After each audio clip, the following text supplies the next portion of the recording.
Image news కి స్వాగతం. నా పేరు వరణి. డీటెయిల్స్ చూస్తే డాక్టర్ బిఆర్ అంబేద్కర్ కోనసీమ జిల్లా కొత్తపేట నియోజకవర్గం సెంటర్లో డెల్టాకు గుండెకాయల లాకుల సిస్టమ్ వాటి ఆధునీకరణకు అందరూ కృషి చేయాలని ఎమ్మెల్యే బండారు సత్యనారాయణరావు ఆత్రేయపురం లాకుల వద్ద ఏర్పాటు చేసిన వాటర్ డిస్ట్రిబ్యూషన్ సాగునీటి సంఘాల సమావేశంలో కొత్తపేట ఎమ్మెల్యే బండారు సత్యనారాయణ పాల్గొన్నారు.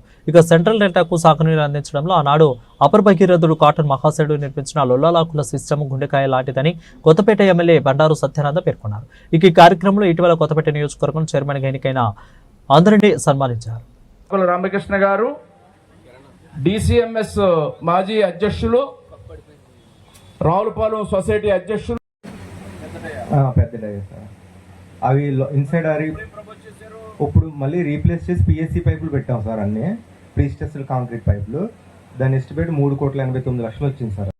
అది గవర్నమెంట్లో పర్చూ చేస్తే ఉచ్చిలి మరియు వసంతవాడ ఎల్ఐ స్కీమ్స్ రెండు కూడా మనకి ఉపయోగకరంగా ఉంటుందని తెలియజేసుకుంటూ సెలవు చేస్తాం. Thank you.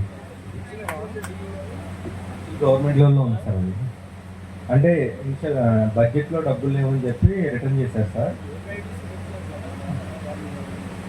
నూతనంగా ఎన్నికైనటువంటి ప్రాజెక్ట్ కమిటీ చైర్మన్ గారు, వైస్ చైర్మన్, ప్రాజెక్ట్ చైర్మన్ గారు శ్రీ గొబ్బల శ్రీనివాస్ గారు, వైస్ చైర్మన్ గారు మన నియోజకవర్గ పార్టీ నాయకులు Gopalapuram distributive committee chairman Shri Gattu Narasimharao గారు, మరియు వారితో పాటు నీడ్స్ డిస్ట్రిబ్యూటివ్ కమిటీ చైర్మన్లు అవిడి శ్రీ చవల జగన్నాథం గారు, చొప్పెల్ల శ్రీ మెర్ల గోరు, వారి ఏపీఐడిసి డిఈ గారు డిపార్ట్మెంటు, జేఈ గారు, డిఈసు జేఈసు 3 డిపార్ట్మెంట్లు చెంది వారు ఈ కార్యక్రమంలో పాలు పంచుకున్నారు. వారందరికీ కూడా పేరు పేరున వేదిక మీద ఉన్న మద్దూరు సుబ్బారావు గారు, పాలూరు సత్యానందం గారు, సిస్టమే దెబ్బతినే పరిస్థితి వస్తుంది. పూడికలు పోయి డీసిల్టింగ్ చేయాలి, కెనాల్స్ అన్ని.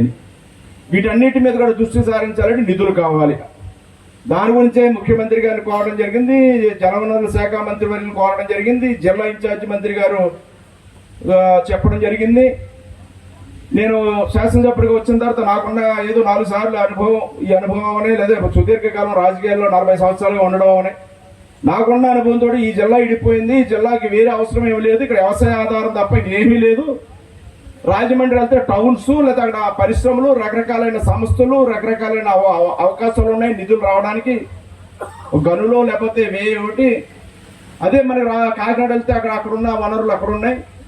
అదే అక్కడ పోర్టులో లేకపోతే రైల్వే స్టేషన్స్ ఏమిటి, ఒక ఎయిర్పోర్ట్లో ఏమిటి అభివృద్ధి చేసుకునే పరిశ్రమలు ఏమిటి ఉన్నాయి ఒక సంస్థలో. కానీ అదే అమలాపురం మన కోనసీమ జిల్లాకు వచ్చేటప్పటికి ఆ రకమైన పరిస్థితులు లేవు. వ్యవసాయం తప్పితే ఇంకో పని లేదు మనకి.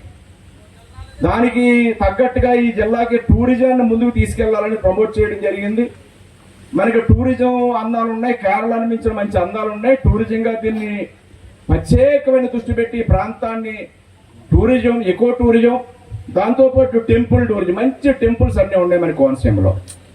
ఈ టెంపుల్స్, ఈ ప్రకృతి, ఈ కెనాల్స్, ఈ సీషోర్స్ ఇవన్నీ యూజ్ చేసుకుని టూరిజాన్ని అట్రాక్ట్ చేస్తే వ్యవసాయం, టూరిజం రెండు ప్రధానంగా తీసుకుంటే ఇక్కడ ఉన్నటువంటి వాణిజ్య పంటలు కానీ, హార్టికల్చర్ పంటలు కానీ రకరకాలు ఉన్నాయి. కోకోని రకరకాల కొత్త అన్ని తీసుకెళ్తా ఉన్నారు. ఇటువంటి మనకైతే పామాయిల్ సూట్ అవుతుంది, కానీ పామాయిల్ కూడా చాలా బాగుంది. ఇప్పుడు పామాయిల్ కూడా పెద్ద ఎత్తున ప్రమోట్ చేస్తూ ఉన్నారు. ఏదో ఒక ఆల్టర్నేటివ్ క్రాప్స్ అన్ని తీసుకెళ్లి ఎంఆర్ఓ